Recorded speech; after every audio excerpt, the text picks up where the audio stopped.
Going into Gamescom 2025, I was almost sure that we were going to see the much awaited DLC announcement for Black Myth: Wukong, a game that in 2024 destroyed the competition in sales and critical acclaim. But after watching the Gamescom show, I was surprised to see that Game Science didn't announce the DLC, but instead they went ahead and announced another entry in the Black Myth series, Black Myth: Zhong Kui. Now, given that I'm not well versed in Chinese culture or even their mythological stories, I had to do some research on this character.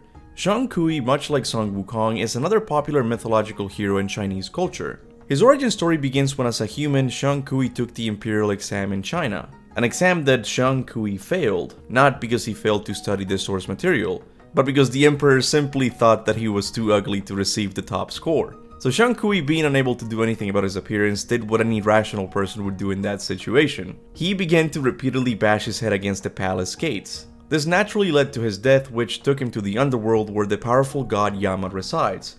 But unlike the regular people who find themselves in the underworld, Lord Yama saw great potential in Zhong Kui, so he made them the king of ghosts, and gave him the mission to subdue any evil spirits that could harm the world above, meaning that he's essentially John Constantine but for Chinese mythology. And this power to subdue evil spirits is something that we already see in the trailer for Black Myth: Zhong Kui, as we see a procession of evil spirits in service of the mythical hero. Now, it's quite obvious why Game Science chose this character as their next protagonist for the Black Myth series. What gamer in their right mind wouldn't want to play as a mythological ghost hunter? In the traditional tales, it is said that Zhong Kui is able to command 80,000 demons to do his bidding. In a game setting, this could be a mechanic very similar to what we saw in Black Myth: Wukong's with his shape-shifting abilities, where Zhong Kui could obtain the essence of any demon he fights to later use it in combat.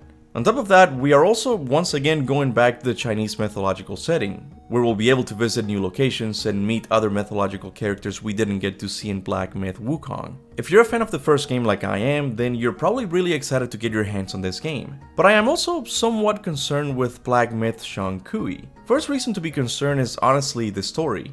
And I know that I was just now praising the premise of taking control of China's top ghost hunter, but that's not what I'm talking about. I'm talking about the story surrounding Zhong Kui, which, based on my limited research, I couldn't find many.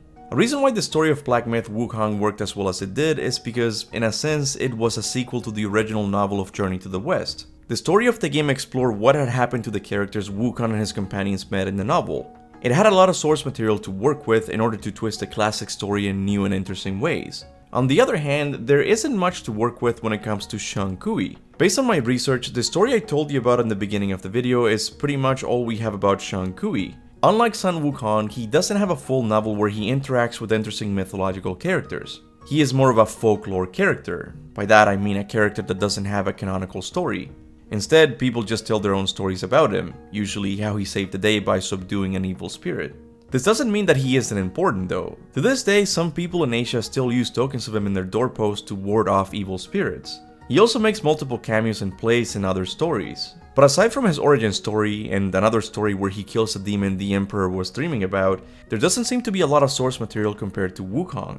This means that Game Science will have to make a fully original story for their game, which isn't necessarily bad. They could go the route that Dark Souls went and tell a completely original story, one that is loosely based on Chinese mythology with a minor character as its protagonist. So if they do it right, this could work. But what really worries me is that Game Science at the moment doesn't seem to know what its approach to the story will be. On their website, they have preemptively decided to answer some questions that fans might have about the upcoming game. One of these was in regards to the gameplay and the story, to which they said, and I quote, "Hard to say for now, looks like we're not even done with the outline yet."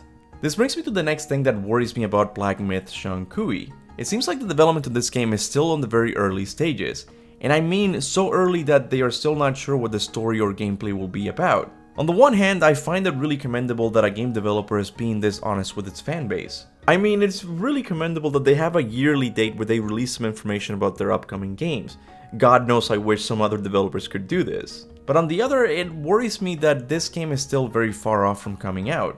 And maybe this teaser trailer was done a little too prematurely. Black Myth: Wukong also had a lengthy development time, but at the very least when Game Science announced the game, they did so with a demo, which was pretty accurate to what we got in the final game. Meanwhile, all we have about Zhong Kui is a small teaser that tells us absolutely nothing about the story or gameplay. This is what I mean when I say that I'm excited for Black Myth: Zhong Kui, but I'm also very concerned. The premise of the story seems to be a great idea for a video game. And Game Science has also proven themselves as being more than able to adapt famous Chinese stories. But it also seems like this announcement could have waited a little longer. The good news about all of this is that it seems like this isn't the only thing that Game Science is working on. A DLC for Black Myth Wukong is still being developed. So while we won't hear anything about Black Myth Zhong Kui for a while, it's possible that we'll get an official announcement about the Black Myth Wukong DLC in the near future. But let me know what you think about Black Myth Zhong Kui. Are you excited to take the role of China's most famous ghost hunter? Or are you also concerned about the future of this game? Whatever your thoughts and theories are, make sure to leave them in the comments section below. Now, as always, I want to give a big thanks to all of my YouTube and Patreon members for supporting the channel monthly. I would also like to thank everyone who likes and shares my videos. It may not seem like much, but it really does help. And with that said, thanks for watching. And remember, go forth in the name of Olympus.